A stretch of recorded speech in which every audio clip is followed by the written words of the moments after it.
अस्सलाम वालेकुम। हकीम साहब। वालेकुम सलाम। कहाँ से कॉल कर रही हैं अम्मा जी? मैं लंदन से मिसेस शेख बात कर रही हूँ। जी मिसेस शेख लंदन से, फरमाइए। आप कैसे? ठीक है हकीम साहब? आपकी दुआएं हैं। अच्छा आप दुआएं करती हैं? आपका बहुत अच्छा।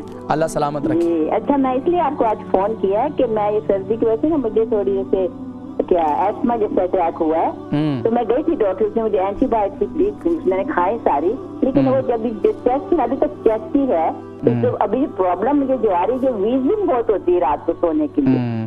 तो अच्छा ये बताइए, वजन कितना है आपका, उम्र कितनी है? वीजिंग होती है, बड़ी वीजिंग। उम्र कितनी है आपकी? 65। और वजन कितना है? I think I got 12 stone. अच्छा, थोड़ा सा वजन ज्यादा है। अच्छा 9 अच्छा 9 है। जी 9। अच्छा ये बताइए कि आप दूध दही का कितना इस्तेमाल करती हैं? थोड़ा, इतना नहीं। अच्छा, कोई क्रीम वाली चीजें ज्यादा इस्तेमाल करती हैं? दूध मैं हर सीरियल में सुबह जब ब्रेकफास्ट में जरूर खाती हूँ।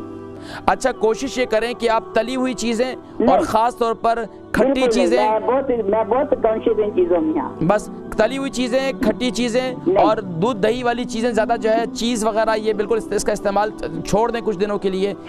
मैं इंशाल्लाह आज आपको बतलाता हूँ, ठीक है? जरूर प्लीज बताइए। वीजिंग जो रात होती है ना, वो सोने नहीं देती, बहुत मुश्किल होती है। मैं इंशाल्लाह आज आपको नुस्खा बतलाऊंगा, इंशाल्लाह आपकी रात बड़ी अच्छी गुजरेगी इंशाल्लाह। मिसेस शेख लंदन से अभी दोबारा इन्होंने कॉल की थी, अपनी से माशाल्लाह उन्होंने हौसला अफजाई भी की, अल्लाह जज़ाए खैर दे। इसके अलावा इनको जो आज सर्दी की वजह से सांस की तकलीफ है, ये बहुत ज़्यादा इनको मसला रहता है।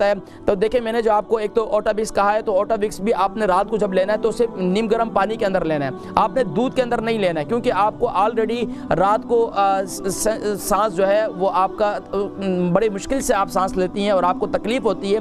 तो उसके लिए बेहतरीन ये है कि रात को सोते वक्त कलौंजी का तेल, अदरक का जूस और शुगर है तो आपको वो यानी कि शहद शामिल ना करें। बाकी आप इसके साथ एक काम और कर सकती हैं कि आप अदरक का और अजवाइन का और मिंट का कावा बनाएं। कहवा जो है रात को उसके अंदर कलौंजी का 1 टीस्पून जो है वो डाल दें, और अदरक जो है उसके अंदर अदरक को भी शामिल कर सकती हैं।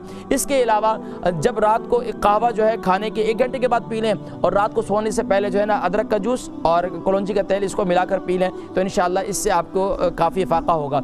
इंशाल्लाह मुझे फिर नेक्स्ट वीक दोबारा बताइएगा। नाज़रीन किराम, जिनको भी मैं कोई सवालात के जवाब देता हूँ वो अपनी आगाही ज़रूर दिया करें। जिस तरीके से हमारी ये बहनें हैं वो बतलाती हैं कि इनको ये फ़ायदा हुआ, इनको ये इसके बाद ये फीलिंग्स हो रही हैं, जो भी आपकी फीलिंग्स है ज़रूर मुझे बताया करें। अगर मुझे कुछ में कोई आर नहीं होता कि आप बतलाएंगे कि तो मुझे ये होगा कि इन्होंने नुस्खा इस्तेमाल किया इसमें कुछ हो गया, कोई ऐसी बात नहीं है। हर एक बंदे का अपना एक मिजाज होता है, और यहाँ तो मैं जनरली तौर पर बतलाता हूँ, लेकिन आप लोग मुझे बता दिया करें अपनी तबीयत से मुतालिक कि आपको अभी इस वक्त क्या कैफियत है, आपकी कैफियत बेहतरी की तरफ है, आपको कोई जो नुस्खा इस्तेमाल किया उसके बाद आप क्या महसूस करते हैं, अपने आप को अच्छा महसूस करते हैं या नहीं, जो भी उसके बारे में ज़रूर बतलाया करें।